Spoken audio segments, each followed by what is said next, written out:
Hey, yo, it's me, Pops Van Marmalade, and you're watching the Comics-Related Madness Network. Uh-huh. So come get some. CromCon. CromCon. Hey, we want to shout out to our sponsors, Daytona Beach Comic Con. If you are a fan of comic books, if you're a fan of comic book conventions, and if you like meeting comic book creators and getting comics and comic-related stuff, then you need to make your plans to attend Daytona Beach Comic Con. This year's show is September 7th and 8th. Silverline will be there, so you should make your plans to be there too. We'll see you there. If you like comics and find yourself in the Orlando, Florida area, doesn't everyone come to Orlando at some point in time to see the House of Mouse? But when you're here, you need to make it a point to visit Coliseum of Comics, especially the one on East Colonial Drive. They carry Silverline comics, even a limited edition Coliseum of Comics version of our comics. So, when you go, be sure to ask for Silverline Comics and tell them we sent you. OCD stands for Orlando Collector Deviants. OCD, Steve and Trish. They're a family of geeks who promote geek things, particularly those around the Orlando, Florida area. They're big supporters of Silverline, and we think you should be supporters of theirs too. Go give them some love. If you are an independent comic book maker and you need to get your independent comics made, you need to look no further than Kablam Digital Printing. They print our books, and they do a bang-up job. They're not only trusted by Silverline, but many, many independent comic book makers. Head on over to kablam.com and see for yourself just how easy it is to have your comic printed by them. And tell them Silverline sent you.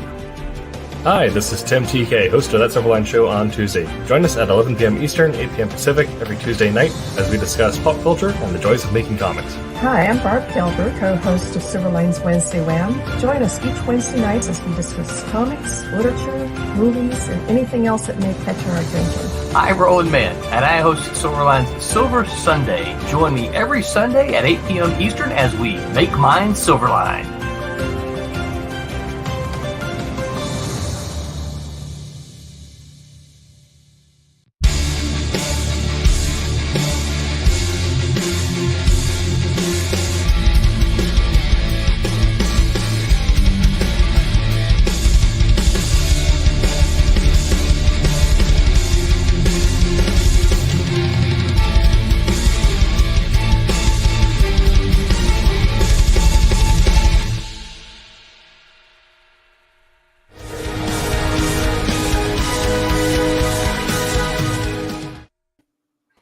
Hello, everyone, and welcome to Silverline Silver Sunday. This Sunday on October the 6th. Can you believe we are already in month 6? First show in October. October. That's right. I'm your host. I am Roland Mann, and I am excited. Whoa, Tommy's left. I'm excited to be here and talk about tonight's topic, which I am fairly passionate about. And I am joined about equally. Oh, wait a minute. I'm joined by unblocked Mr. Tom Mason. Hi, everyone. Also joining us, regular That Man in the Mask guy, Mr. Mike W. Belcher. And equally unblocked here. I have a lot of fiber. That's right. Well, I'm assuming Mr. Thomas Lormonti will rejoin us. Maybe he was hit by the hurricane. He was just, oh man, we got another hurricane heading our way. Can you believe that?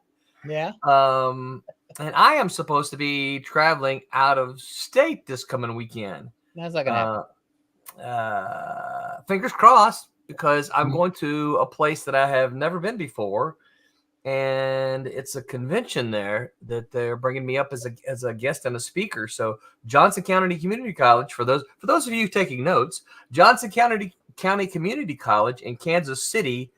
I don't know whether it's Kansas City, Missouri, or Kansas City, Kansas. In Kansas City is having a one-day show this Saturday. And I am excited to be there. So I've never been in Kansas before. So if you're into it, there's really good barbecue there. I do like barbecue. All right. So I'm excited about that. See if I can get my Zoom going on a little bit here. I feel like I'm way back. Anyway, so we'll talk. We'll go through all the stuff, upcoming stuff at the end of the show. But a couple quick notes here. Of course, Pops, as always, Pops says, "Hey, yo, what's up, Pops?" Hey, Pops. Pops. Then he says, if you want to bring your show to or become a sponsor of the Madness Entertainment Group, LLC, please contact us at the Madness Comics or on X, Pops Van Zant. Reach out to Pops. Chris Maycock says, hey, folks, what's up, Chris? Thank you Chris. for joining us. Chris, it's going to be a hot topic tonight, Chris, so don't touch that dial. That's right. It'll be anger and recriminations. How long has it been since you heard that? Don't touch that dial. There is no dial anymore. Yeah. That's true. There's not. Yeah. If you're like me, though, you were the antenna sometimes, because we had, one of those turning TV. You had to turn the knob to change the channel, and ours got staticky. So there were a couple channels you kind of had to hold it in between. And my father would often say, hold that up there, right? And you had to hold the dial right in place. He finally ended up getting a pencil. And where the dial was, he jammed a pencil down in the dial. And we used to have you lost your job to a pencil. I did. People would come over and visit us, though, and they would say, why is there a pencil in the TV? you should see the coat hanger as a car antenna. That's right. People forget I'm from Mississippi. So so there you go. So anybody have any news? Anybody done any shows, conventions, or anything to announce since our last? I will be at New York Comic Con on Thursday of, I believe it is next week. Next week. Wow. Next week. Okay. So 10 days from now. All right. So you're looking at the 17th, 18th, and 19th, right? Yes. Okay, cool. I'll be there on that Thursday and probably maybe that Friday. All right. So you guys make your plans. Reach out to Tom now. Make your plans. He has a busy calendar. I have seen it. It's full. So you guys need to reach out to Tom now and get your lunch or breakfast scheduled. I'm already having dinner with a friend of the show, Jeff Vaughn. Oh, sweet. So make sure you tell him we said hello. I shall. And of course, Tom, don't forget, get a picture, right? I will, and I think our buddy Henry Martinez is going to be there. Nice. And I believe our pal Thomas Derenick is also going to be set up there. Very cool. So Thomas Derenick. This is, no one knows this except me, Thomas, and Ari Jones.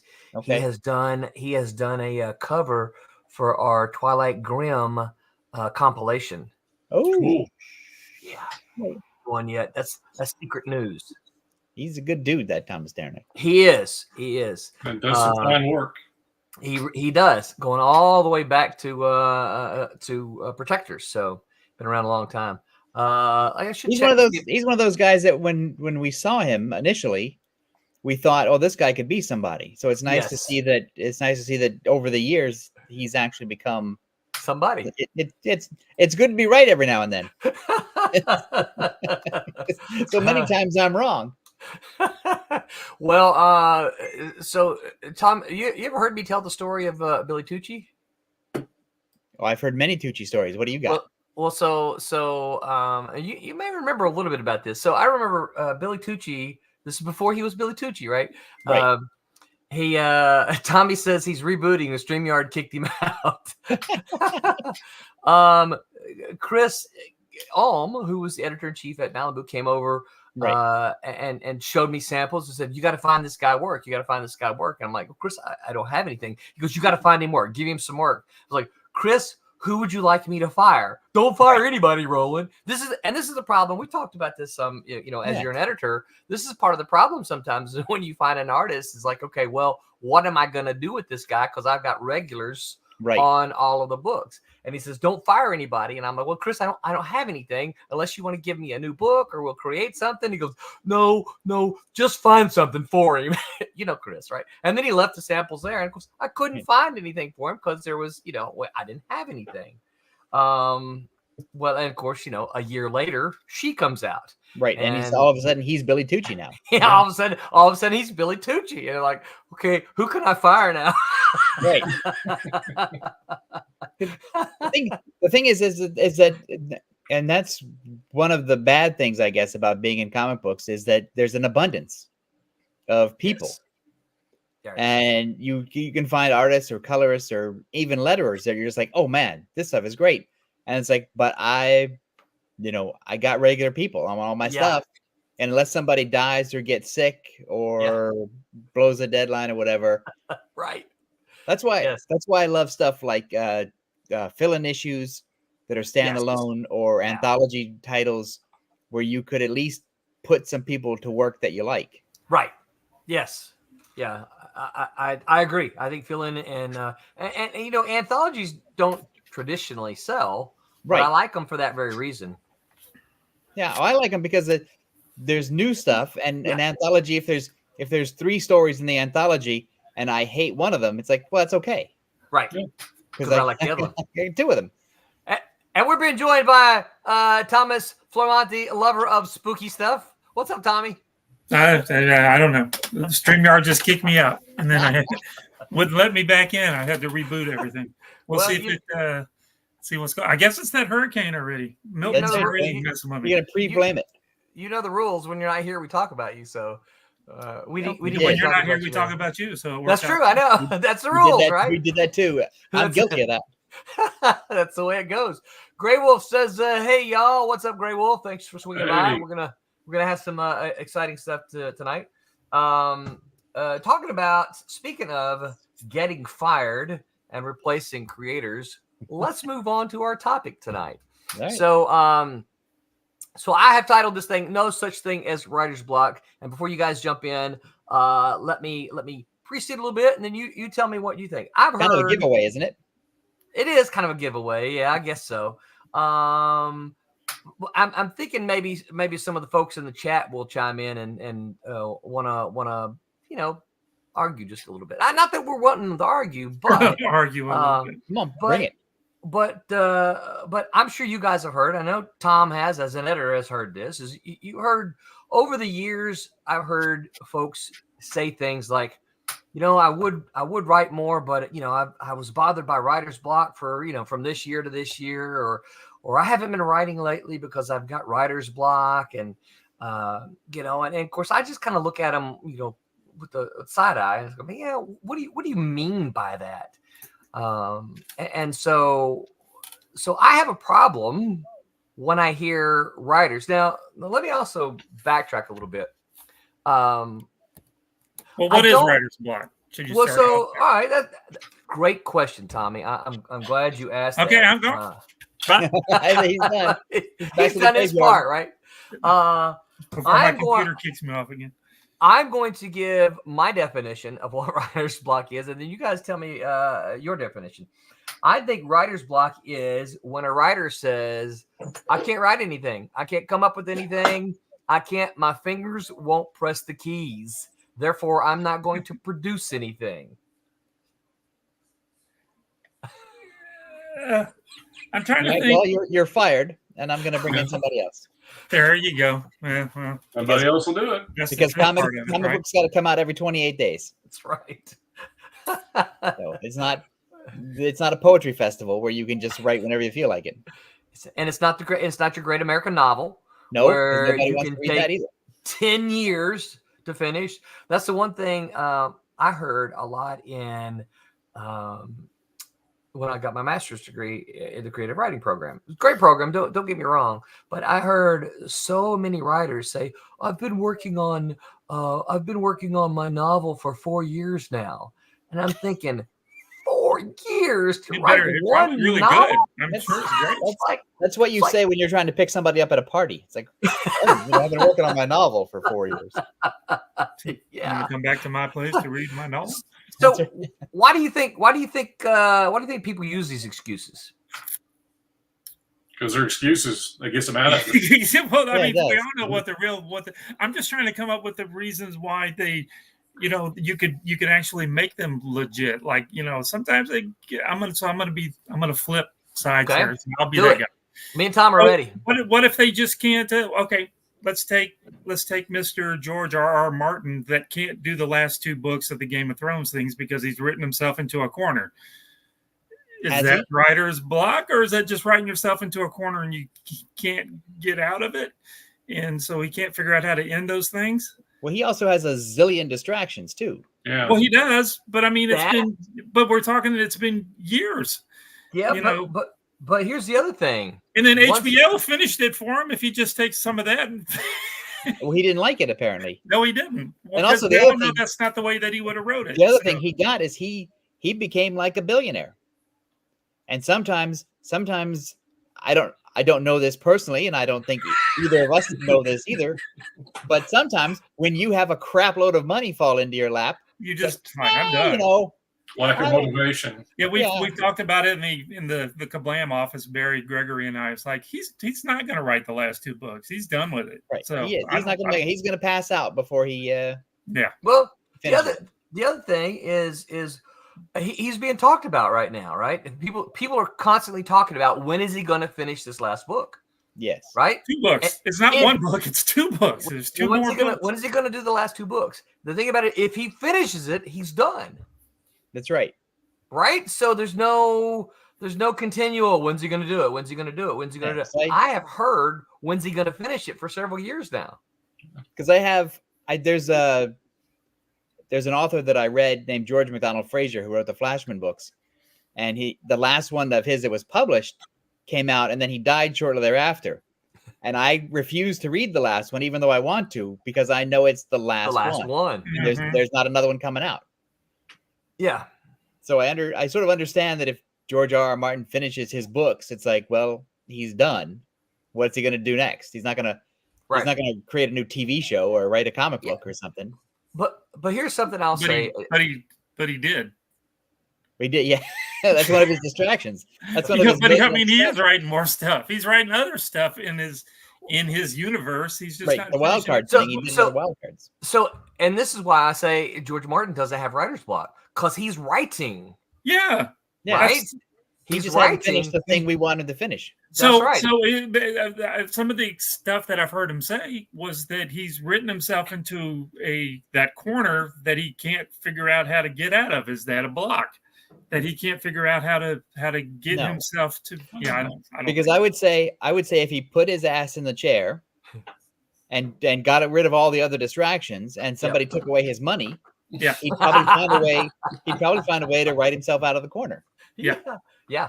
Because he wrote himself into the corner.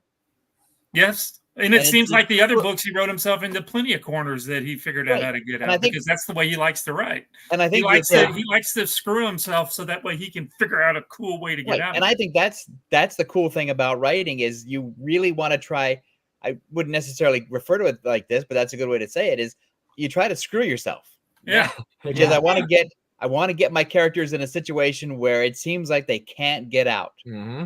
I Because then- kind of do that sometimes when I'm inking. I'll get to a spot where I don't know exactly what to do, so I'll just ink something, and then I go, "Oh, that looks really cool. I'm going to make that into something really neat." And then, So- don't tell Roland I said.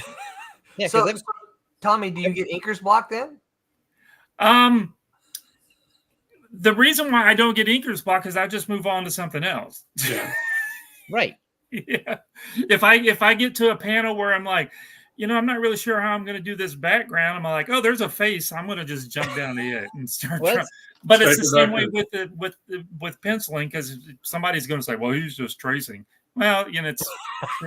But when I'm penciling stuff, I do the same thing. If I get to where I can't figure out how I want to, in Michael, I'm thinking Mike's shaking his head. Yeah. Yep. You get to a spot where it's like, I'm not really sure how this panel is going to look. I'll draw something else that I already know how it's going to look. And then the back of my head, it's already computing how it's going to work itself out. And then by the time I get around to it, it's already figured itself out, which is what you guys do with writing, I'm sure. Yeah. Well, that's the thing about the guy who's writing his magnum opus for 4 years. And he's got the Yeah. one book. It's like one book. What are you talking about? He's going I to make a gotta- lot of money off that one book. Well, Yeah, that's it. Yeah, you got to make an awful lot of money off of that one. Well, it's Yeah, really good. I It know. took you 5 years to write it. Most of the writers I know are writing like a ton of other things at the exact same time for that Yeah. exact reason. It's like, okay, well, I get stuck on here. Yep. I'm going to go work on this. I'm going to work on this article. I'm going to work on this Yeah. stupid short story. I'm going to write a play. I'm going to write some poetry. I'm going to do something else. Yeah. And then that sort of frees up the brain. And then by the time you go back and look at the thing where you were stuck, it's like, oh yeah, I can fix that now. Yeah, I mean, I don't know if you can. People say you can't really multitask, but for some reason, while I'm doing one thing, that I can go into automatic mode, auto mode, or whatever. Yeah. My head is still thinking about. Oh yeah. Maybe I'm switching back and forth real quick. But I'm figuring out. I don't think people think of that as multitasking. I think people think of multitasking as, oh, I'm going to clean the bathroom and I'm going to write my novel at the same time. It's like, Yeah, I don't sure. know. Yeah. I'm going to. Well, I can't draw two things at the same time, but Right. I mean, And I'm going to. But there's the physical task of doing the thing, and then there's the part where your brain is working at. So I think you can multitask. So, I mean, how are you driving down the highway and then thinking about what you're going to have for lunch at the same time? Right. You're sort of switching. Yeah, but those aren't the things people think of when they tell you they're multitasking. Right. It's like I'm doing the work of 3 jobs. It's like no. It's like, you're driving, but you're also thinking of something, and then and talking on the phone, right? Talking on the phone or eating a sandwich or whatever. Yeah. I mean, Mike, heck, our bodies are multitasking just sitting here. I mean, you're breathing, you're digesting, your brain is doing what it's doing. You can multitask. Do that, I'll get breath block. I won't be able to breathe. Oh, there we go. I got it. Whew, it's back now. I figured it out. I remembered the breathe. Mike, what about you? Do you get production block or do you get letterers block? No, I mean, everybody gets a lack of focus. I wouldn't call anything a block. I'll term it to lack of focus. Yeah. I'm with Tommy. If I'm working my day job doing graphic design, if I get stuck on something, I'll work on another job. Yeah. And the same way it goes with comics, because I'm either penciling it, I'm inking it, or I'm lettering it. And if any of those kind of hit me like I'm not in the mood, I won't say block. Maybe I'm not in the mood to draw. Maybe I'm in the mood. Hey, I've got a page that's already penciled. I'll go ink that. There's always something else to be working. There's always something that I can do to keep productive. Yeah. But again, like my day job, I ain't got time to bleed. There's Right. you've got to find points in your day to stay productive. And I'm, again, like what Tommy said, usually during that time you get re-energized and you'll go back to what you're doing. And as far as story goes, I typically don't get writer's block because I have things planned out. But again, sometimes it's more of a lack of focus. It's more of how do I feel today? I'm going to go, but I'll never say I don't have an idea because I have to have an idea. Because if I don't have an idea, I can't get it done. And that's sort of the job. The job is to have ideas. Yeah. Right. If you're out of ideas, you don't have the job. Exactly. You don't have the other components. Right. That's the thing about it is your story is the reason that you're doing it. And if you don't have your story, well, the other parts are going to kind of fall apart. And that's why I like to outline my stuff, because I like to know. Yeah. I know some guys like Tommy, who's a seat of the pants guy, but I like to outline because if I know what my story is, then I'm not guessing anymore. I can change it. I feel free to change it as I come up with better ideas. But I like having the structure of the outline when I start to actually do the final writing. Yeah. Because that gives me like a roadmap and stuff to play with. I'm starting to think maybe I'm not a pantser guy because I'm thinking about it in the back of my head while I'm doing something. So maybe I am making the notes. Down. You're just not writing it down. You're outlining. I just vomit it all in one spot where it looks like it's just made it up as I went. But I've been thinking about it for a while. Yeah, Tom's fixing me. The other thing about outlining is that right, if you're telling a story, part of what makes good storytelling is to be able to drop clues in the early part of the story as to what's going to happen in the later part of the story. If you don't know where you're going, you can't drop those clues. Right. If you know where your story is ending, then you can say, okay, well, I can drop these little things here to let folks know that this is coming. But if you don't know that this is the end, you can't do that. Right. And also, I don't look at my outline as carved in gold. So if I find a new clue I can drop, it's like, well, I'm going to go back and I can change this and change that. And if that changes my forward story, then I'm willing to do that if I've got a good clue to drop. And it's a lot of this digital age of doing stuff. Not that you want to give other people more and more work to do just to make, to fix things because you come up with a better idea. But you do have the possibility of always fixing it until that button is pressed to print it, and then you can change Yeah. it. Digital lettering has really, has really helped that a lot because at one point in time you get it on the page, It's you're done. it's kind of there. Yes, It takes a lot of work to not that it's not work to change it digitally, but it takes a lot more work to change it on the paper because you might have to go back and it might be a smaller balloon, it might be a bigger balloon, and that then affects the art. Right. If it's digital, let me just remove it. The art's already done. Let me put a new one on top of it. So.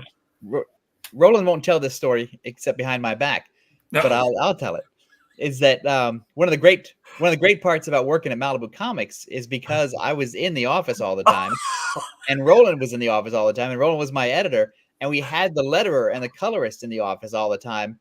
Like I would be, to Roland's great dismay, I would be rewriting my dialogue up until the time it went to the colorist, and I would just run over to Tim Eldred or whomever and said, "Look, I got a better joke. Let's put let's put this joke in." And I would get it. I'm like, what is this? I don't know what this is. This is edit number 12 on this one I page. fixed it for you, Roland.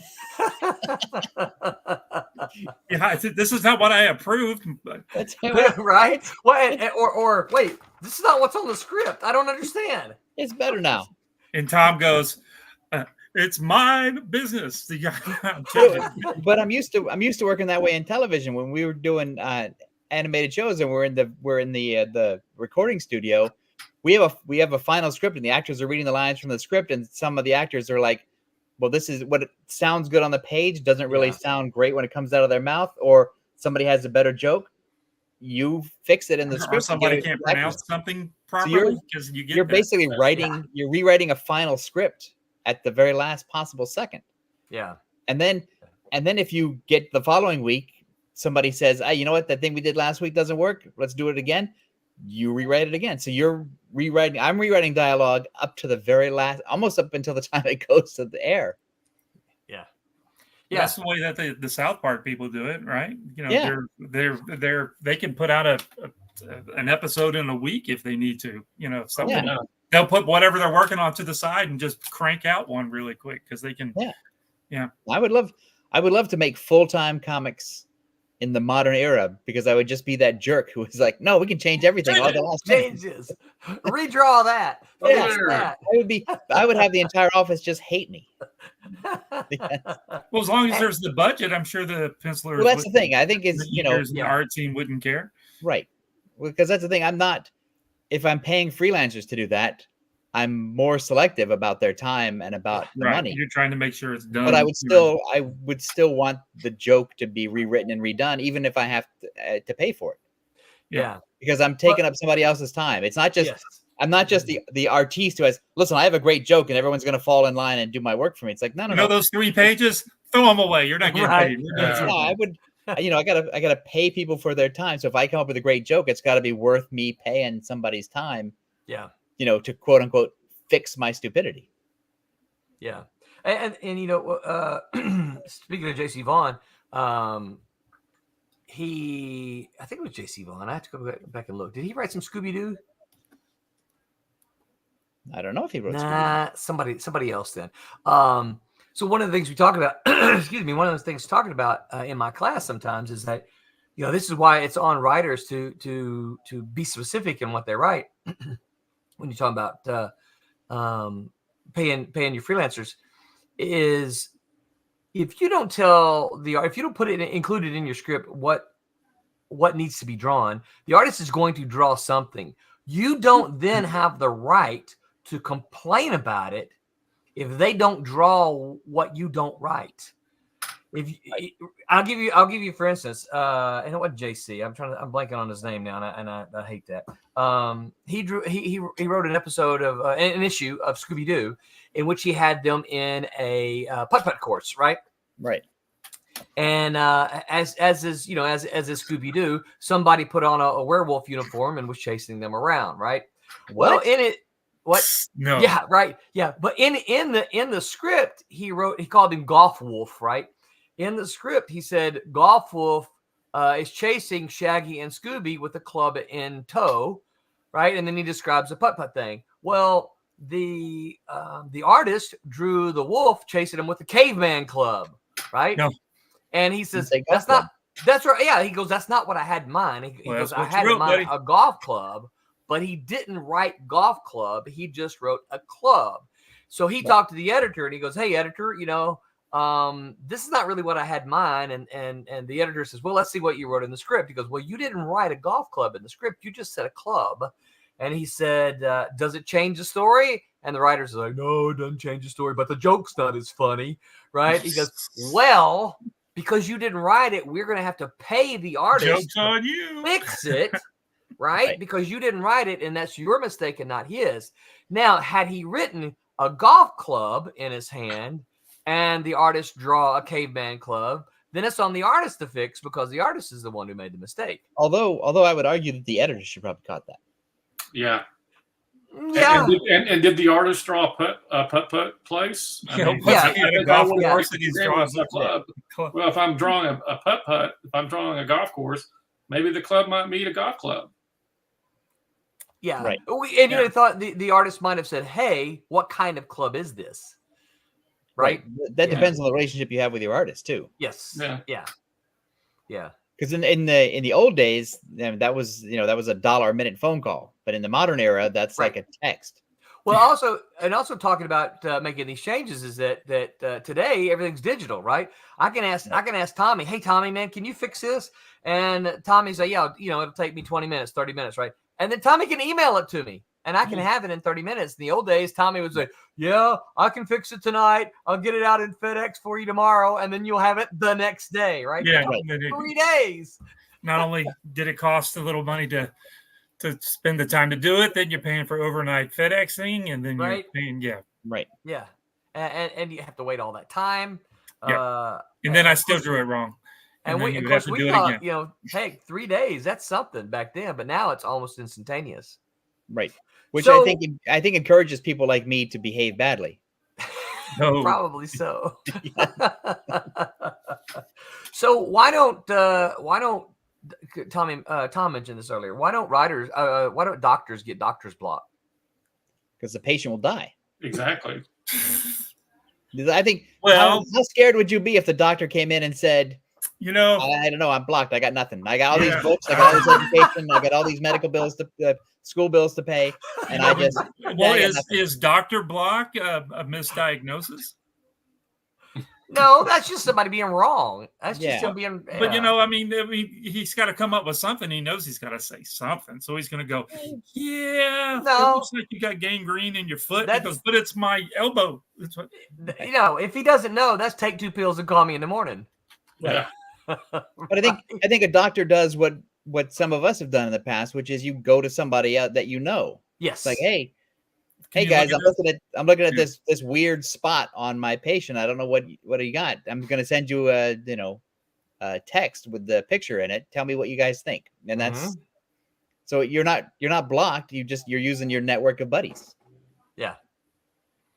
Yeah. So why if do we call when a writer can't get past something? Well, we call it like artist or writer's block. But when an artist, it is especially like the comic stuff. So why if an artist is not producing something, we don't call it an artist or an artist block? He's just lazy at that point. Well, I think writers got there first. Yeah. Yeah. And so they claim the high ground. And writers always make it sound like it's some kind of highfalutin disease too. Like, oh, I would love to finish my great American novel. I just have a touch of the writer's block. I don't know what's going on. But if an artist can't do it, he's all of a sudden he's lazy. Yeah, because I think he's playing ping pong. There's a part of Playing video society. games. There's a part of society, not me, but I think in general where people look at writers as these highfalutin guys, these creative guys, and artists are just you draw. Like anybody can draw. My kid draws, and it's like so there's that weird thing in people's minds where writing is like a real profession and artists are not valued. Lazy folks. And so that You're way, just lazy. Well, so somebody that we all know, my good buddy Stephen Butler.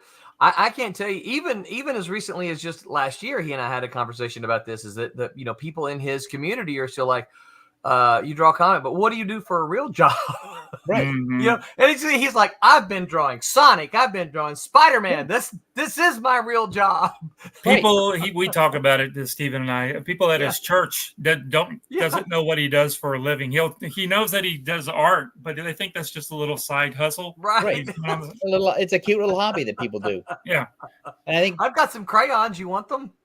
but for us, for guys in comics, like the art is, I think Yeah. it's more than 50% of the work. It's everything. You can't, no matter how great your script is, if you don't have some art that somebody, because I can write a script in a week in general, but Yep. it takes the artist a month to Yeah. do that work. Yeah. And so I think, you know, the art is undervalued in most people's minds, in Yeah. the general public, not in the comic book public mind, but No. in the civilian mind, that the art is undervalued. Yeah. And I writers agree with that. writers get more credit because they're the writers, and writing goes back to Shakespeare and Edgar Allan Poe and, you know, Hemingway, and, you know, we're all writers. Even if I'm writing a talking squirrel, I'm writing just You're like a Shakespeare. writer. Right. Yeah. So let me think of another way to ask this. So what? All right. So I asked that earlier. What is writer's block? We said excuse. Why do you think some writers use that excuse? Why do you think they do that? Well, I'm going to flip back over to the other side there. Okay. Sometimes I find it where I can't get past something. I'm stuck, and I won't allow myself to work on something else. I'm just going to sit there and stare at that keyboard with the little cursor just blinking, blink, blink, blink, and I just cannot figure out what the next word is. That's time for a cigarette then. Yeah, to me, see, I don't buy it either, because I would just, if I got to a spot in a story, and I don't write a lot, but when I do, I just move on to something else. If I can't figure out where to get over this little spot, I just go work on something that I've already figured out, and then it'll just, what's the word? It'll just come to me, and then all of a sudden it'll go, oh, that's pretty good. Yeah, and I think that's the thing, is that it's a muscle, really, and the more you work it, the more you train it, the more when you hit a problem, it's like, oh, I know what to do, and I know how to fix it, or I at least know how to address it so that I can really fix it later. Because the key to writing, I think, is to not stop. Yeah. You want to, especially if it's going well, and you hit, like, I know some people who get hung up on trying to name their characters or trying to get too specific. It's like, no, if you're writing and it's sort of flowing well, you can fix all that stuff later, because that's not really important. Replace. Yeah, just call him Bob and move on. Right. I have tons of projects with guys named like Bob and Jim and Jerry. It's like, yep. It may work out that's his name in the end. Yeah. You go, hey, he's a Bob. It turned out to be Bob. Right. So I think so. So Tommy, I think what you're talking about is getting stuck and not writer's block. And I think, well, what's the difference? Well, all right. So right. So it's work. Would you agree? Writing is work. Yeah. Yes. Okay. Inking is work, right? Yes. Yes. Okay, good. So he's trying to trick me. No. Work means it's not easy to do, right? Some work is easy to do, but work means you have to work at it, right? Right. Being stuck doesn't mean I have no ideas and I'm therefore blocked. Being stuck means, this is a problem and I need to use my writer's brain and figure it out. Yes. I'm not blocked. I'm just, this is a problem I have to, because I am trained. I have done this. I understand it, or I am experienced. You should know how to get past it. You should know how to get past even it. So sometimes it takes 3 minutes, and sometimes it takes 30 minutes. Sometimes it takes 3 days. Yeah. But it doesn't mean you're blocked. And it doesn't mean that you stop either. And just sit there for 3 days, Right, and that's staring at the what wall. I think some people do is they get stuck on a problem and they sit there and they stare at it. Cannot get past it, and they're also waiting. I think one of the problems that society has created, or we've created for ourselves, is the idea that we're waiting for inspiration. The muse. The muse is going to come down, and I'll tell you, the second somebody tells me that the second somebody uses muse in a sentence in a serious way, it's like they're dead to me. Like, oh, I've got to, I must suffer the muse, or I must wait for the muse to poke me in the head. It's like, no, shut up. And so sit down and do the work. There's no muse. Can you get over your quote unquote writer's block by just doing something that's not writing? Yes. I think so, yeah. Go for a walk, go for the gym, watch a bunch of movies, read some stuff, you know. Go for a bike ride, whatever. Yeah. Because I know one of the things that really helps me when I get stuck is just read a bunch of comics. Yes. There you go. Yeah. Because I'm writing comics, I want to read some comics because they don't give me anything to steal. There's nothing in there that I could take from it, but except inspiration. It's like, oh, I see Dan Slott wrote himself into a corner this way, and here's how he got out of it. Yeah. And, and then you go, I just find that it sparks my brain. Right. Because you see what other writers are doing. Oh, yeah, they came at the problem.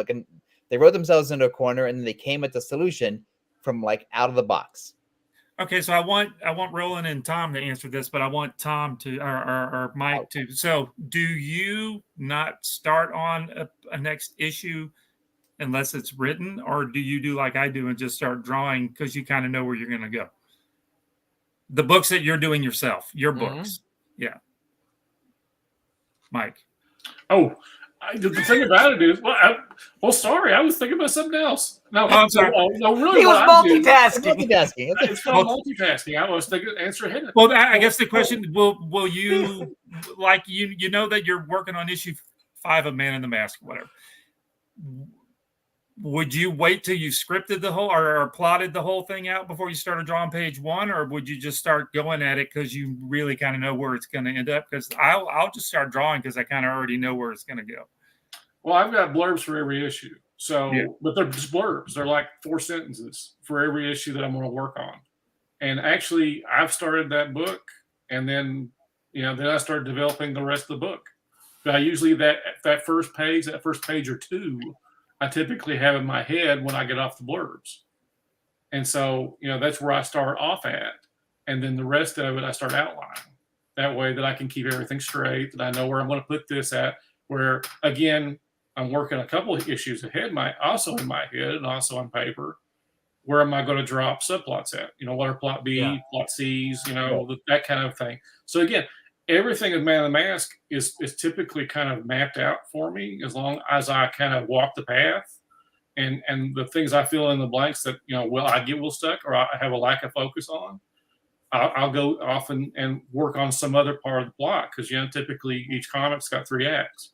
Yeah. And so I can usually work somewhere in that issue to help me fill in the book to make it a complete story. So I'm always working. I just, the things may not be connecting until I'm actually kind of the synergy between what's in my head and what's being drawn.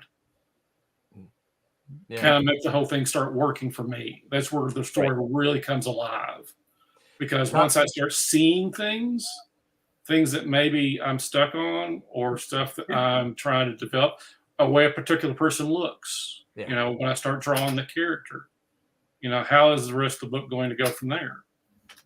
Because you're the writer on it, would you leave yourself open to when you're started at issue 5, say, that all of a sudden you're getting into it because you already knew what we were going to do and you're like halfway through and you're like, I'm going to change something and just completely hijack your story and do something. Oh, I've gone back. It's not done until I send it to you. Yeah. Right. Seriously. Yeah. Well, then I'm doing every bit of it except for the coloring. If I feel like by, say, page 12, maybe the avenue that I've gone with some of maybe the panels as far as trying to convey the story, if I've gone back and kind of looked at it and where I've lettered it, typically, because that's where the story comes from. It's like I said, my stages are blurbs. Each issue is blurbed. Each issue, I know the roadmap that I'm going with, and then I'll start the issue, and then I'll draw the book, and as I'm going, I'm jotting down little pieces. I'm drawing little things or writing little pieces to help me remember things.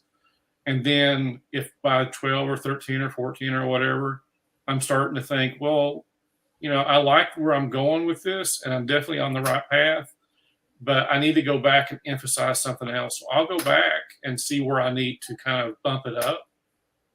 So like I said, it's clay. The whole story is clay. I'm forming it as I go, but I'm always making sure that they're very all well thought out. I mean, I make sure that my stories make sense, and if somewhere along the lines I start losing that vibe that I kind of feel off of it, I'll go back and I'll look through it and see, well, am I staying consistent? Have I lost the train of thought somewhere? Because again, the lettering is where the story actually, the dialogue happens. I don't dialogue on page, except on lettering. The lettering is where everything kind of firms up. So that actually helps me reinforce, we're talking about writer's block. Once I see these faces that I can put this dialogue onto, it opens it up for me. Because make sure that everybody's voice is consistent, that everybody's, and then again, if I get stuck, I have things to refer to. Yeah, you've come up with some really good. This sounds like a terrible thing to say, but you've come up with what I think are some really good cheats. They really help you. Yeah, which is like, it's almost you can still get stuck, but it's harder for you to get stuck because you've put yourself in positions where you have all these little things that can nudge you along. Exactly. Yeah, because time is my biggest enemy. Blocking is not the problem. It's finding the time in the day when I'm in between a job or later in the day. I have to stay productive if I want to get a book done by a convention. If I want to get a book done just because I want to have it done. Yeah, I have to have these places in my day to do this stuff. So, while I don't have this like a calendar on the wall that's telling me, okay, this plot point, this plot point, because I want the story to feel natural. I don't want to feel rushed. I want it to feel. But again, I've got to a workflow that allows me to continue working. That's just the way I look at it. I don't have time to bleed. I don't have time to stop if I want to get this done. And so again, the checkpoints that keep me creative, again, when I see, I have the benefit of being the guy who's drawing the story that's in my head. And so I'm, instead of me being on the phone with somebody asking, okay, what were you thinking or whatever, I have these guys in my head already as far as the way they look and the way they're going to be portrayed. And that way, when I'm going through the stages of how their personality is going to develop, I'm not going to get stuck because, Eisner had a great thing on stereotypes. We talked about stereotypes a couple of weeks ago. Right.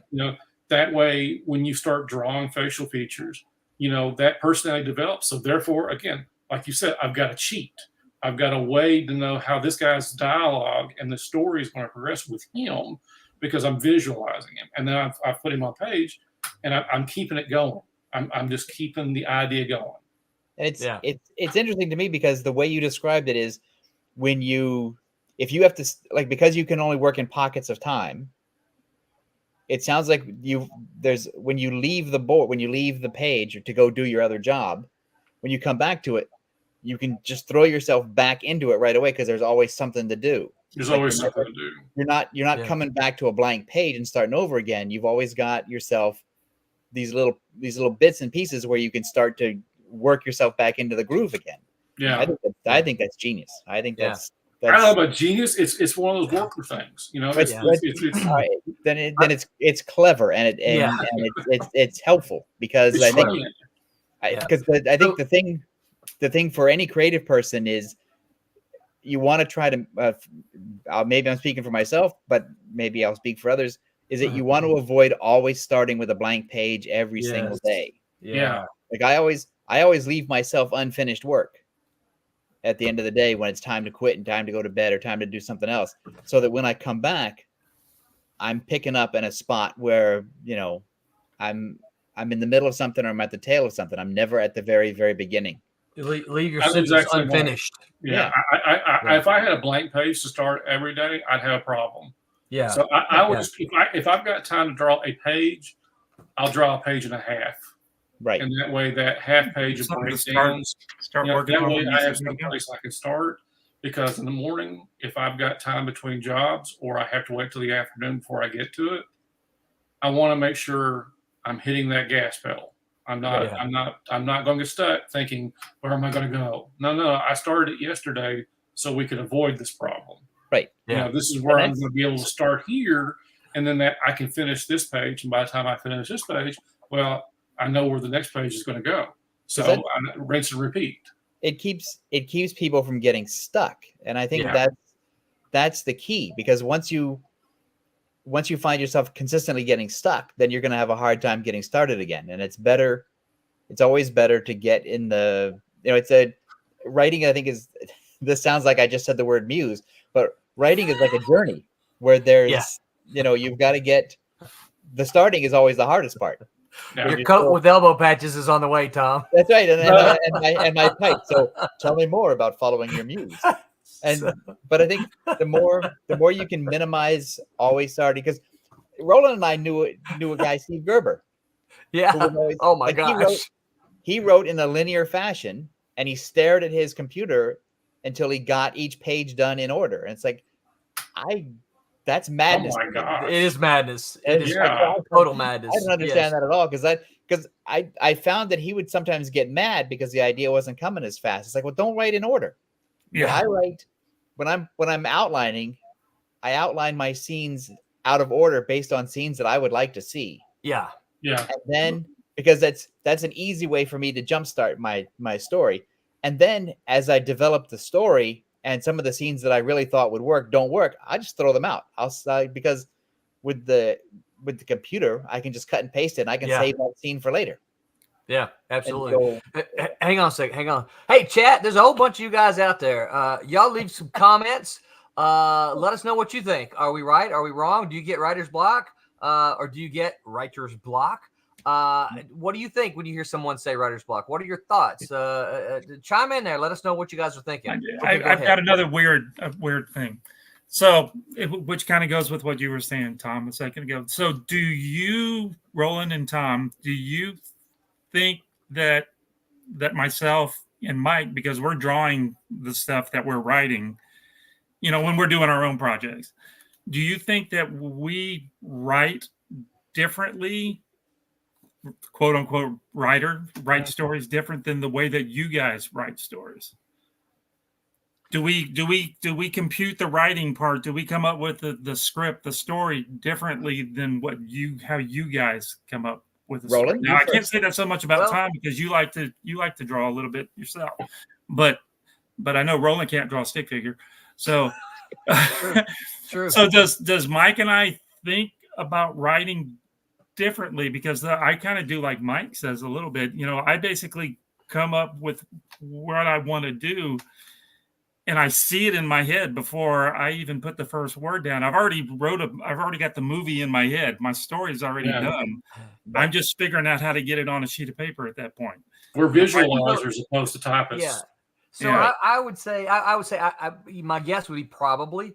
Do I visualize it? Do we visualize it differently than the way you visualize it? Because I'm visualizing what it is. Well, and you're kind of writing the story. Yeah. Does that make any sense? You see what I'm saying? I think so. I think so. Yeah. I mean, obviously, I grew up on comics, so I see. Right. But we're not necessarily. I'm going to draw what I'm seeing. Right. But what you're I'm having to hope someone will draw it. It's going to be right. what. Yeah. So you're visualizing it different. So one of the things that I brought out, because Mike mentioned the plots. You guys, this is one of the best comic book writing books that are out there.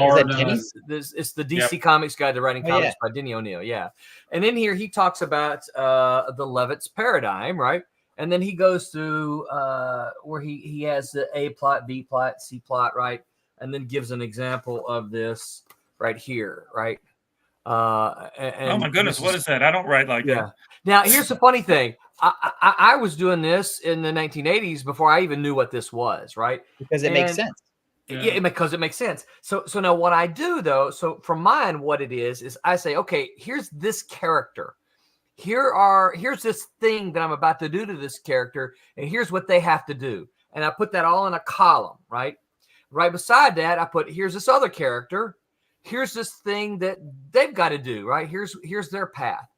Here's this other character, right? Here's this thing that they have to do, and here's their path.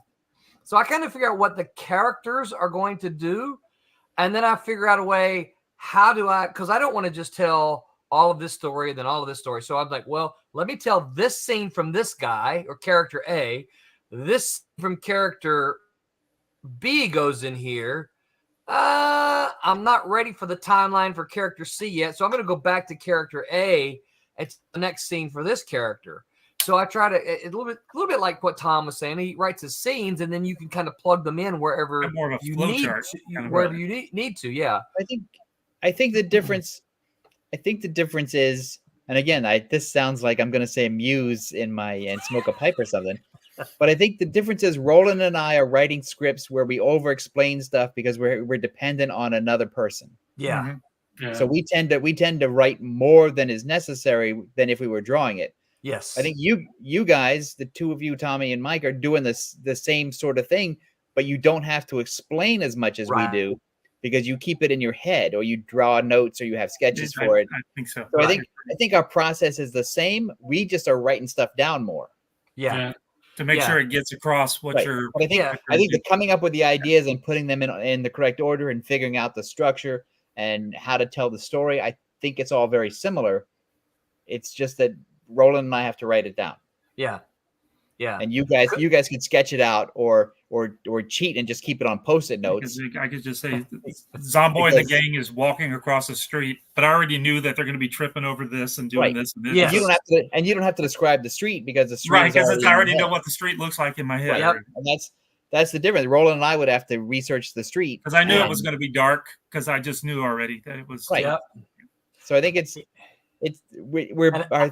our creative process is basically the same. The technical way we get it down is different. Yeah. Yeah. Yeah. Sometimes it's just working through it, and it's two different methods, but it achieves the same thing because, you could, the same way you're sitting there writing and going through a particular scene or going through multiple scenes, I'm drawing the same thing. And I'm thinking to myself, well, so-and-so from issue 3 would fit in really well here as kind of a transition 2 pages. Right. So I could draw 2 pages, with that are just kind of off the subject, that are kind of doing something just to kind of help to break it up. It's no different than when you're typing. You're sitting there coming up and making your notes, and it's the same thing. We're all, again, it's clay. We're all molding it the same. Yeah. We got different methods of doing it, but we're kind of getting to the same goal. We're sitting right. We're still trying to get to that point where it's a piece of art. It's something that it's a fully formed thought. It's a fully formed, fully formed story.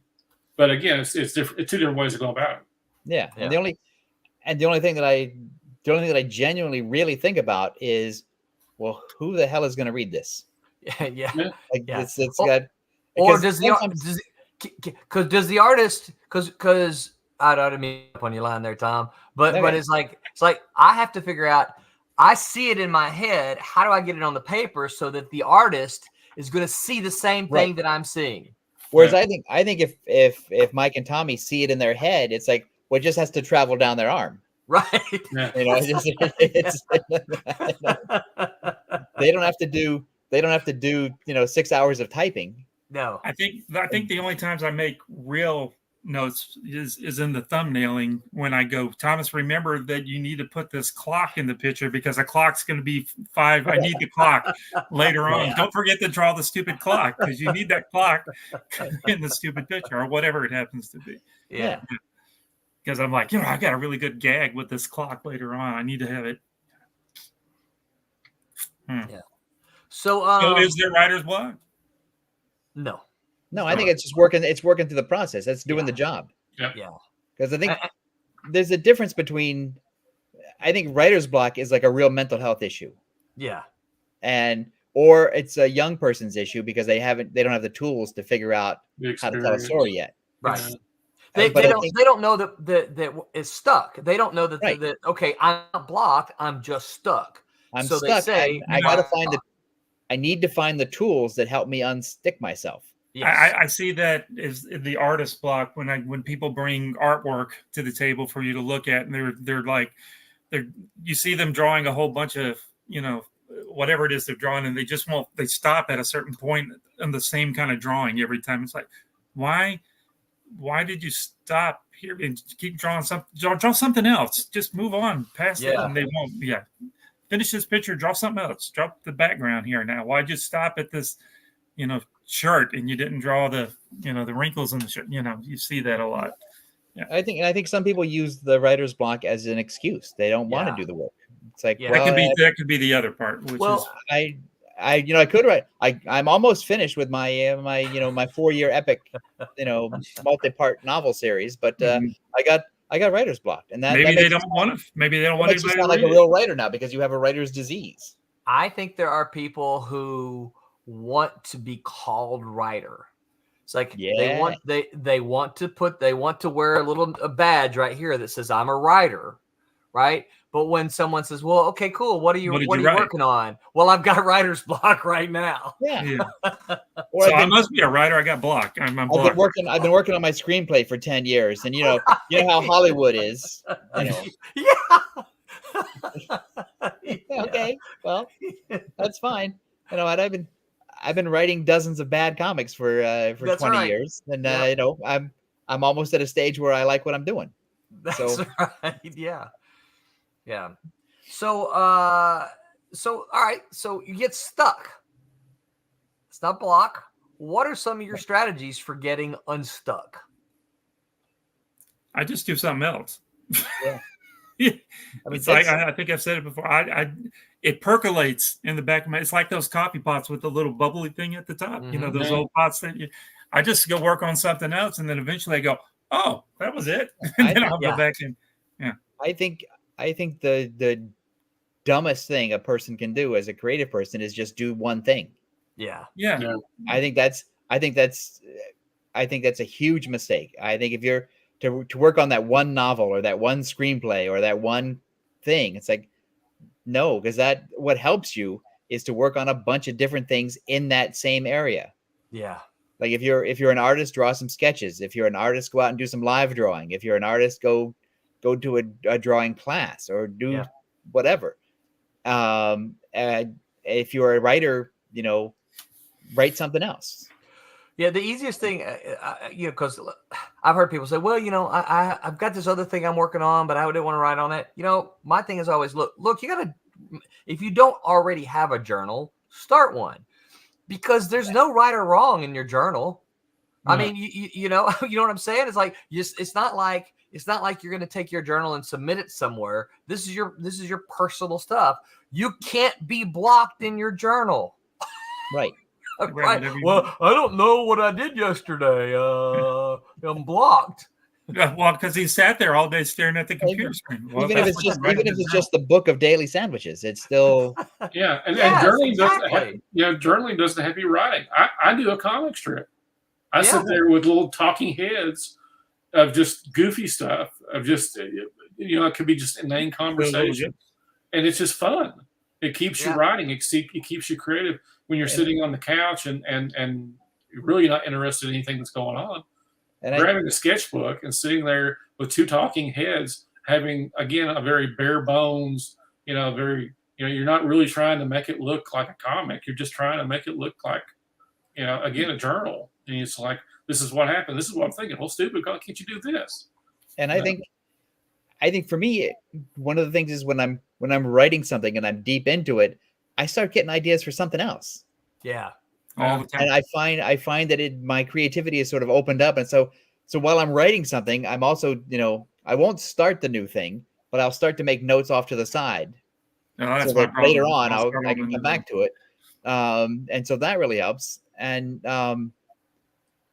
so I think that one of the keys, especially if you're just starting out, is you've got to make that time, like a daily time, even if it's half an hour a day. If it's the same time every day that you've carved out of your day, sit there. Yeah. Put in the time. Build some discipline. Yeah, look at it. I got the I keep little note, I keep 3x5 note cards. I got post-it notes everywhere. Yeah.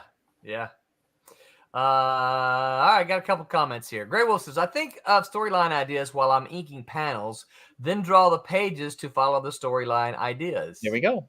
Yeah. Excellent. Yeah. Steve McQueen. What's up, Steven? What's good to see you here. Thanks for swinging by. For me, it's not a block, although I have called it that. It's more like getting block. I would do something else.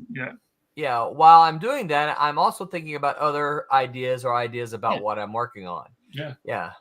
And that's exactly. Go ahead.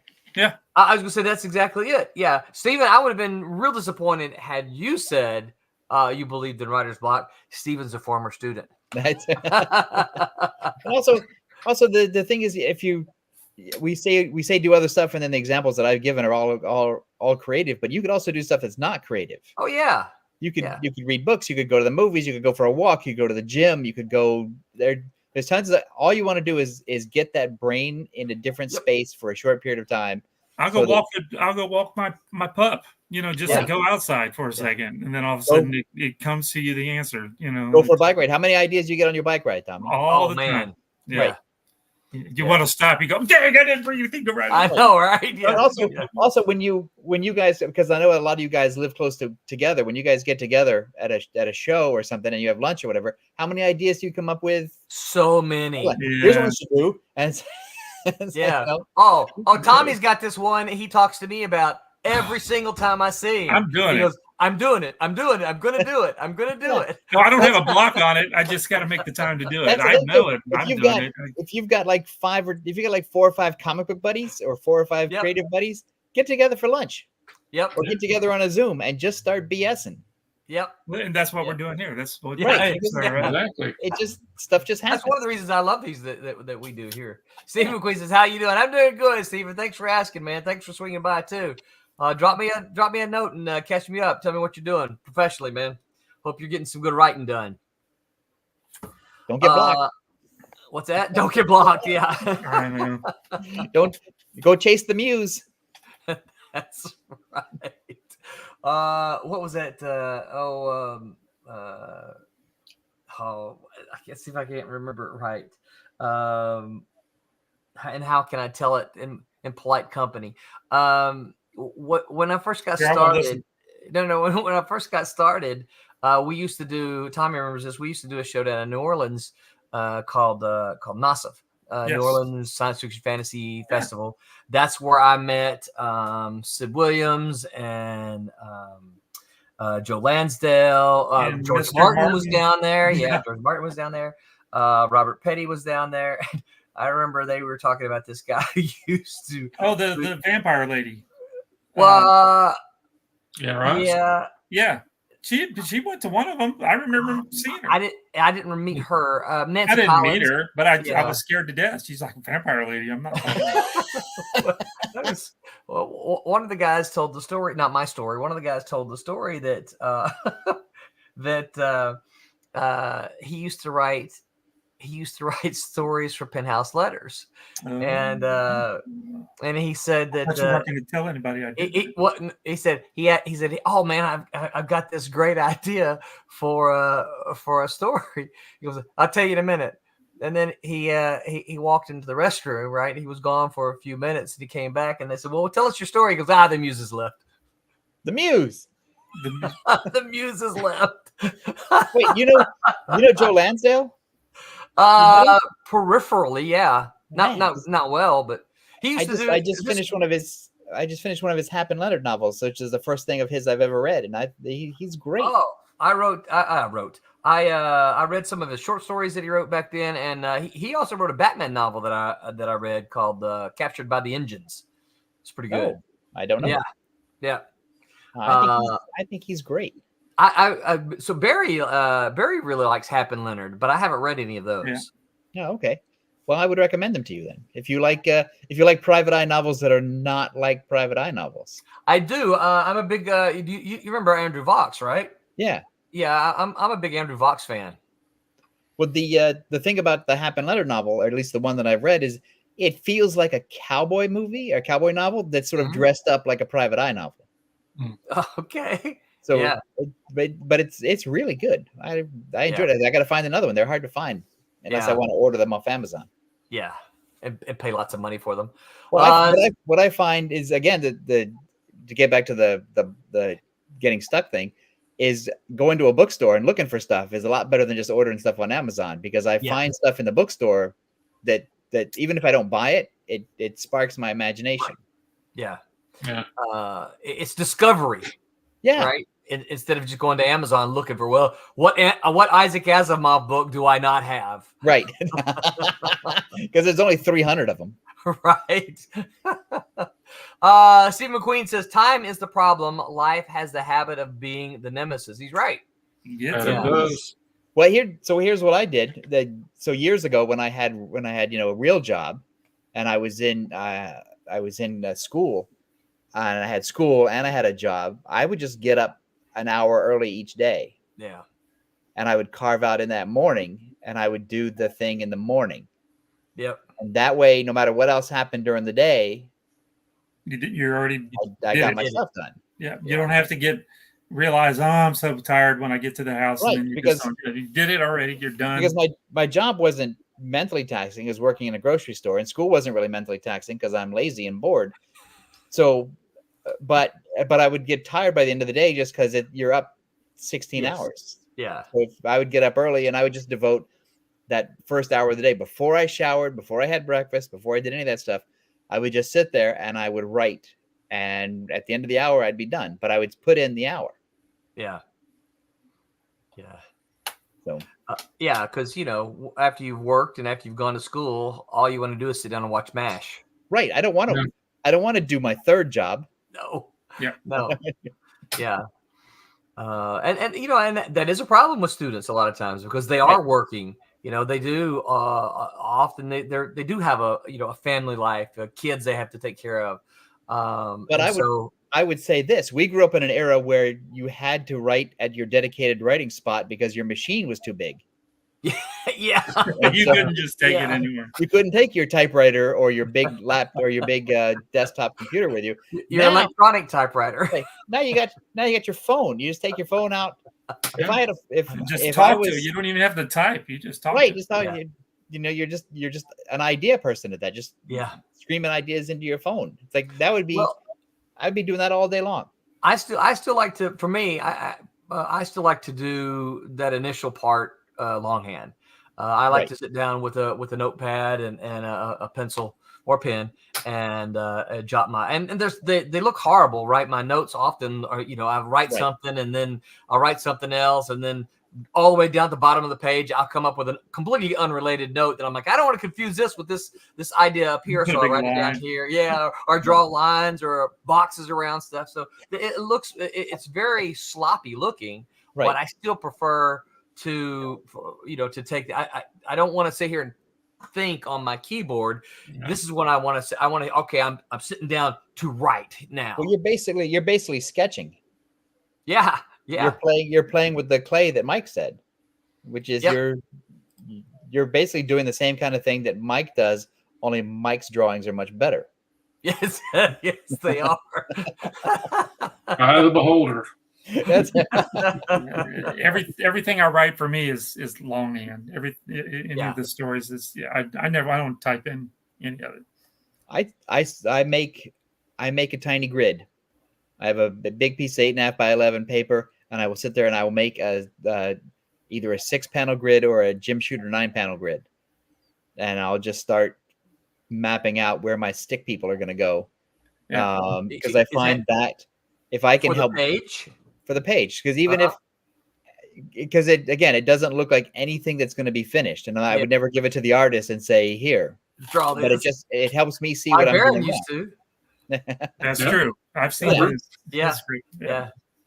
I'll just write it all out if it takes. Usually, it's on the same thing that I do my thumbnails in, and if it takes 2 or 3 pages, and then I go back and then I circle a thing. I said, this is two pages. This is the 3rd page. This is page 4, and I just circle out. And then Yeah. sometimes I scratch it all out and then go and then draw an arrow to the very back end. This is actually page 3 and put it. But the great thing about working on paper is that I can shuffle it. Yes. Yeah. And it's a little more effort to do it on the computer. It just feels like at that point I feel like I'm my own secretary. Yeah. And whereas if I'm sitting on the couch and I've got 4 or 5 sheets of paper, and each one is a page, I can just move them around. I'll be right back. Hold on. All right. Yeah, I was trying to, because I'll do that with my plots. Once I start typing them in, if I need to rearrange them, I just draw lines. Right. It's like, oh, I don't need this here. I need this there. Oh, look here's an actual example of you can't really read it, but it's an example of Geez, I'm gonna need a decoder ring or an Enigma machine to figure that thing out. yeah. But yeah. So this is kind of how. What is that? This is kind of how I would like to do it, because the ideas come. They don't come. The ideas don't come in sequential order. That's the thing. Yeah, that's why I can't write in order. It kills me. I can write in order if I even when I have a full outline that I like, I will still write the scenes that I want to do first. To sort of jumpstart the engine. Yeah. Let's see if I can. All right, so I can show you how. All right. Don't read it because you just give stuff away. All right. Anyway. Okay, good. So my plot is usually, you can see I've got just all these paragraphs, and you can see then I've got D, say B, C, D, E, F, G, right, and you got a whole bunch of notes right there. Handwritten notes too. Yeah. And then what I do is I'm like, all right, I got 22 pages, right? Right. I got to make sure all this stuff is happening, and then you can see here, right? Where am I at here? That's scene C, and there's scene. I want it to be 2 pages. Scene D, scene E, scene F. Right. I haven't finished this, by the way. So, but that's part of my process to show this is how I'm putting this one together. Right. And at this point, isn't most of your dialogue just spaceholder dialogue? It is, yeah. Because you're going to keep massaging it until you get. Yes. It's just then they say something like this, right? Then they talk about this, and then it's not until I get down to the nitty gritty, and then it's like, okay, here's actually what they say. Yeah, because almost all of my dialogue is generic. Because the thing is, when the stuff that I do on For You, it's my first draft that I'm turning into you, but it's really like my 6th or 7th draft, right? That I've turned into my house. It's not. Yeah. My first draft is not something anybody ever wants to read. No. And would never be called a first draft. It's because it's scrawl. It's like a drooling from my brain. Yeah. See, I would never turn that into anyone who, as a draft, I might turn it in. I might turn in that as someone I'm like, hey, I need some feedback. Right. Here's what I got. But I think if I was your editor, we could talk about that. Yes, absolutely. If you had questions or wanted to talk about it. But I wouldn't insist that you talk about it. I would just assume Roland knows what he's doing. Yeah. But if you were the editor, it would be there for you to say, hey, I see what's going on, but you might say, but I don't understand this. Explain this to me. And then we can have a conversation about it. But I would wait until you wanted to get to that point. Yeah. Like I wouldn't want you to submit all of your circles and scrawls. Right. Yeah. Because I wouldn't understand what was going on. You don't want to try to read my handwriting. Pop says, I just get life blocks sometimes. Nothing works for anything. Well, that's why there's cigarettes and alcohol. And I don't want to push those too hard. You could have donuts. Those are fine. And attorneys. That's right. Right. Yeah. Tommy, what are you looking for? We hear you flipping pages. Yeah, I don't even want to show this. No, I just showed mine. I thought it was something else. This is the you got to show yours. Zomboid Kid Hero. What I did back in the 90s. Let me try to find. Okay, flip me on there. Okay. This is my, because I knew it so much in my head. Can you see? That's the story. for Right. issue 1. Yeah. Yeah. Yeah. That's seriously. It's just. That's. It's I mean, I it's don't a- see any. You're laughing at it, but that looks like a story to me. That doesn't Yeah. look like that. That looks how I've seen almost everything from every writer or creative person Yes. do it. You and then get I found the- issue 2, which the is beauty same of it is thing. that Look, you and there's Mike issue get to do 2. that. That's issue 2. Right. There we go. There you go. Yeah. But I think that's the beauty of you guys being the artist and the writer. Yeah. Is that you can do that because most all of it is in your head and nobody's asking you to explain anything. Yeah. You don't This is you don't, neat ha- to you look don't at. have to write all the details because Right. it's here. Yeah. And Tom and I have to write the details because it's here, It's here. but somebody else is going to draw it. Well, we're codependent. That's right. And so we have to I wrote I got to scene 4, and then I put scene 5, and then apparently I needed 4.5. I need that. So I called it scene 4.5. that sounds like writing to me. Yeah. Yeah. Absolutely. Yeah. Thomas, Because you that's forgot to make a note. Those are poor substitutions for what works. Cough, cough. Listen, I've had some great donuts and they've really helped me. So It's a long way to go to get a donut. That's a This San is really Diego good. Comic Con. I'm glad I found this. My buddy Steve. I hadn't looked at that in 20 wait, years. there's no donuts where you are, Roland? Oh man, we have yes, there are donuts. Okay, all right. We fortunately for me, Krispy Kreme is too far for me to go to on a regular basis No, there's because they're very good. what's your They favorite? don't sell them in the Publix? Oh, I don't know. I don't go. To You got to get them at a Krispy Kreme You don't store. go to Publix. Yeah. Yeah. Where do you go? They got Publix over where you're at. Yeah, but we They don't got shop Krispy at Kremes and all Publix. the Publix around here. Yeah, they maybe do. I don't know. I don't go to Publix. My favorite time is the chocolate covered cream filled. Oh, I'm a They chocolate don't have glaze guy. those at Publix. I'm an iced Gosh. chocolate glaze. Chocolate, yeah, those are good too. Oh, I love it. 220 And- calories. My wife and I, we it's very hard when we see that the hot sign on. Right, the red light Like, comes on. Not the stuff. Do we stop? Do we stop? Do we You have stop? to. Yes. You Yeah, stop. the hot light. to. The hot You light's have to. on. 'Cause, and I'll go inside, not the drive-through. I'll go inside because I like to see the donuts on the Yes. assembly line. Oh, Same. you just like the smell. Is what it is. Same. That's right. Yeah. It's like Plus, get a if you- sugar high. Plus, if you go inside, sometimes they'll give you a free one. That's right. Yeah. I just go in there and get up underneath where the stuff The is. icing. That's right. That's how James Coco died. I thought you were going to say that's how the Joker was created. He fell into I'm it. not sure Krispy I'm Kreme following this one sugar. here. Grey Wolf says, "Yup, just like a box of first responder prints, I can't sell just because I forgot to add a nurse, and I get griped at because they're being an EMT, so they went into the dumpster." Okay, Add the nurse. yeah, add the nurse. Yeah, It sounded like he meant that he's got something that's done and he made a bunch of books and it's not, the story's not right. That's what it sounded like. oh, went to print before it was complete. Yeah. Mhm. That happens. You can look back at the history of the companies, right? Now, and this is a whole different conversation. That's the difference between like a Marvel or a Malibu and an independent or self-publisher, right? If Right. Marvel You or can fix it. Malibu prints it, it's done. It's Boom. done. It's Yeah. canon. You put right? that book to bed, it's done. But if you're doing it yourself, you're like, oh man, I made a mistake. I can fix that. And if you use somebody like Kablam or whatever, you can just Now sub that's in a page. easy. That's my peasy. kind of thinking. You're creating up until the very last minute. Yeah. That's right. No, you can, and I don't agree with doing this, but we get people all the time at Kablam that are constantly, we've been doing Kablam for 20 years now. We get people that from those books at the very beginning are still changing stuff. It's like, Oh, that's okay, crazy. whatever, I don't care, whatever you Right. want. It is crazy. It is crazy, but I Put that book to bed already. Come on, do relate it's to done. them, and they're my kind of people. Yeah.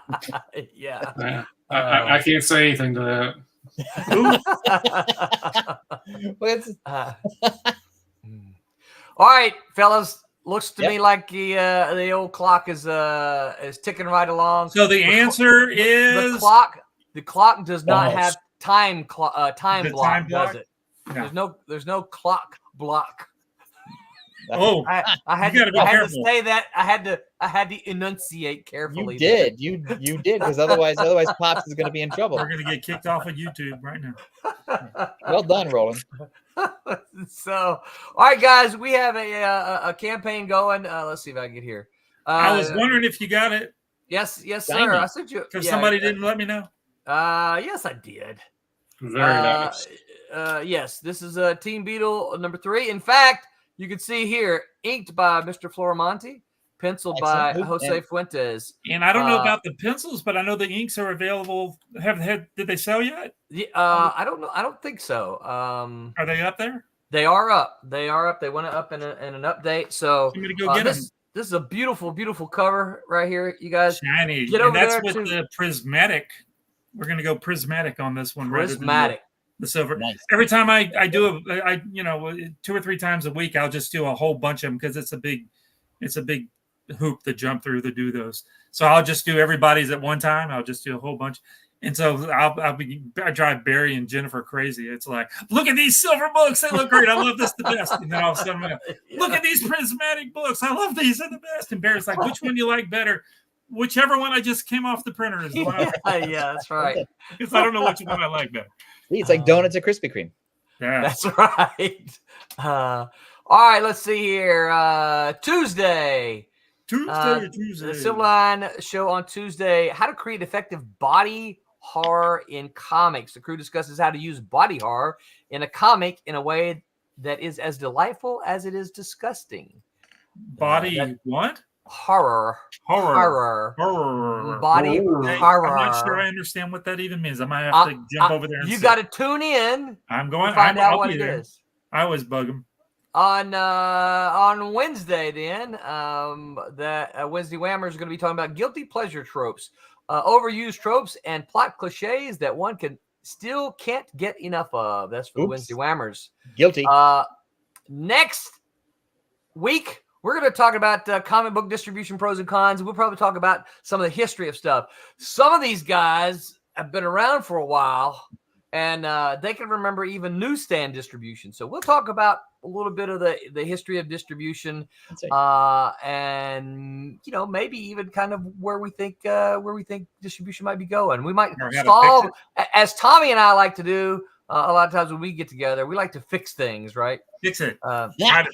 You sound like whenever Chris Allman, Dave Obridge, and I get together, we're always fixing things, fixing stuff. That's right. We always end our conversations with, well, have we fixed anything today? Yeah, right. So that's next week. Join us there. And I've got a guest lined up for the week after that you guys are going to absolutely love, but I'm not going to tell you just yet because I know I'm going to keep it a secret. And see, Bloodline JP says, thank you for letting me join you online. Bloodline, thank you for hanging out with us. Don't hesitate to, I like comic books and have some. Don't hesitate to ask us questions. If we don't know the answers, we are creative. We'll make it up. And the great thing about comic books is there's always more, so you can never have enough. That's right. Absolutely. You can never have too many. Never have too many comics. Unless you live at home with your parents, and then they'll tell you that you have too many. Then you just put them in the closet. Anything else, guys? I think we're good. All right. Everybody be thinking about us during the hurricane. That's right. Yeah. Let's keep in touch, though, right? Yes. Let's hope that thing. It's coming right at us. It's coming right at it. This one's barreling right at us. No, but it's not. So. It's just not just Roland and I. It's also Jose too. So all three of us. Jose and Barry. Oh, and John and Haley, and Brett Larson, all and Haley, in that same tone. A whole bunch of people. Yeah. So, all right. Yeah. Until next time, remember to make mine Silverline. Good night, everybody. Hey, I'm G-Rod. Make mine Silverline. You heard me.